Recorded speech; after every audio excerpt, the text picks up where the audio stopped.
Hi all, welcome to Blasters arena. ഈ സീസണിലായിരുന്നു മോഹൻ ബഗാൻ തങ്ങളുടെ പുതിയ പരിശീലകനായിക്കൊണ്ട് സെർജിയോ ലൊബേറയെ നിയമിച്ചത്.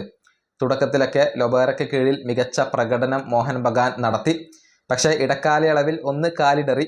എന്നിരുന്നാലും പോയിന്റ് പട്ടികയിൽ ഒന്നാം സ്ഥാനത്ത് മോഹൻ ബഗാനാണ്.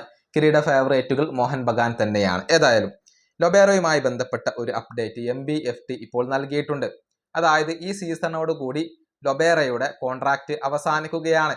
അദ്ദേഹത്തിന്റെ കാര്യത്തിലുള്ള ഒരു നിലപാട് മോഹൻ ബഗാൻ ഇപ്പോൾ വ്യക്തമാക്കി കഴിഞ്ഞിട്ടുണ്ട്.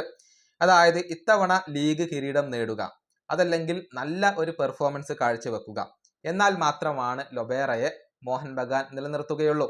അങ്ങനെ ഇത്തവണത്തെ ISL കിരീടം നേടിക്കഴിഞ്ഞാൽ ഒരു വർഷത്തേക്ക് കൂടി അദ്ദേഹത്തിന്റെ കോൺട്രാക്റ്റ് പുതുക്കും. അതല്ലെങ്കിൽ മികച്ച പ്രകടനം നടത്തിയാൽ ഒരു വർഷത്തേക്ക് കൂടി അദ്ദേഹത്തിന്റെ കോൺട്രാക്റ്റ് മോഹൻ ബഗാൻ പുതുക്കും എന്നുള്ളതാണ്.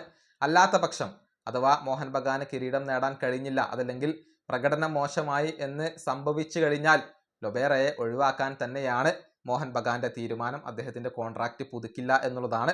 ഏതായാലും മോഹൻ ബഗാനിൽ തുടരണമെങ്കിൽ ഇത്തവണത്തെ ISL കിരീടം അത് ലൊബേറയെ സംബന്ധിച്ചിടത്തോളം നിർബന്ധമായി വരികയാണ്. എന്നാൽ മാത്രമാണ് ബഗാൻ മാനേജ്മെന്റ് അദ്ദേഹത്തിന്റെ കോൺട്രാക്റ്റ് പുതുക്കുകയുള്ളൂ എന്നാണ് MBFT ഇപ്പോൾ റിപ്പോർട്ട് ചെയ്തിട്ടുള്ളത്.